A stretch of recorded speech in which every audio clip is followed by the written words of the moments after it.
Mr. President, ladies and gentlemen, our negotiations have been held in a constructive atmosphere of mutual respect. We have very thorough negotiations that were quite useful. I would like to thank once again my American counterpart for the proposal to travel out here to Alaska. It only makes sense that we've met here, because our countries, though separated by the oceans, are close neighbors. So when we've met, when I came out of the plane and I've said, "Good afternoon, dear neighbor. Very good to see you. In good health and to see you alive." I think that is very neighborly. And I think that's some kind words that we can say to each other.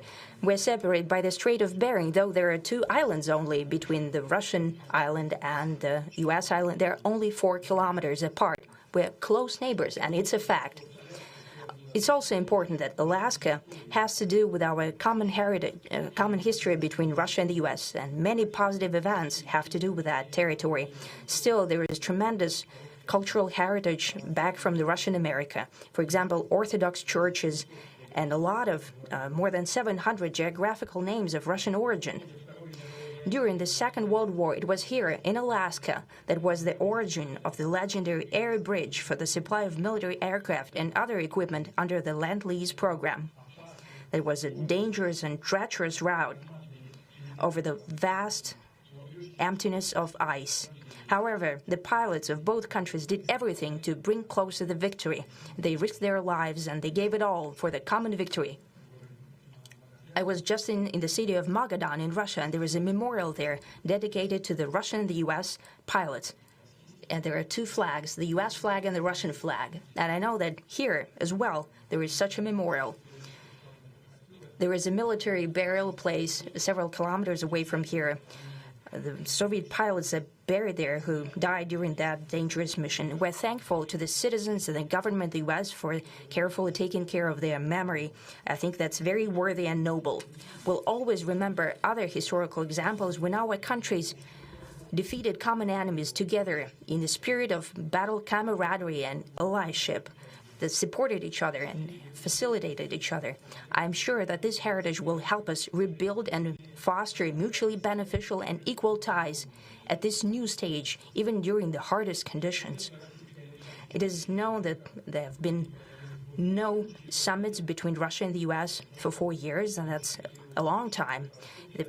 This time was very hard for bilateral relations, and let's be frank, they have fallen to the lowest point since the Cold War. I think that's not benefiting our countries and the world as a whole. It is apparent that sooner or later we had to amend the situation to move on from the confrontation to dialogue. And in this case, a personal meeting between the heads of state has been long overdue, naturally under the condition of serious and painstaking work, and this work has been done in general. Me and President Trump have very good direct contact. We've spoken multiple times. We spoke frankly on the phone. And Special Envoy of the President, Mr. Witkoff, traveled out to Russia several times. Our advisors and heads of foreign ministries kept in touch all the time. And you know fully well that one of the central issues was the situation around Ukraine. We see the strive of the administration and President Trump personally to help facilitate the resolution of the Ukrainian conflict. And his strive to get to the crux of the matter, to understand this history, is precious. As I've said, the situation in Ukraine has to do with fundamental threats to our security. Moreover, we've always considered the Ukrainian nation, and I've said it multiple times, a brotherly nation, however strange it may sound in these conditions. We have the same roots, and everything that's happening is a tragedy for us and terrible wound. Therefore, the country is sincerely interested in putting an end to it.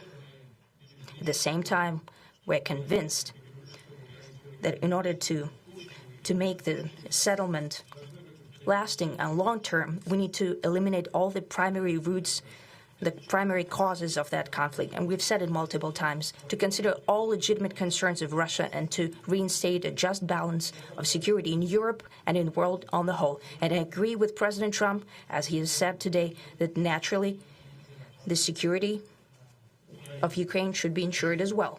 Naturally, we are prepared to work on that. I would like to hope that the agreement that we've reached together will help us bring closer that goal and will pave the path towards peace in Ukraine. We expect that Kiev and European capitals will perceive that constructively and that they won't throw a wrench in the works. They will not make any attempts to use some backroom dealings to conduct provocations to torpedo the nascent progress.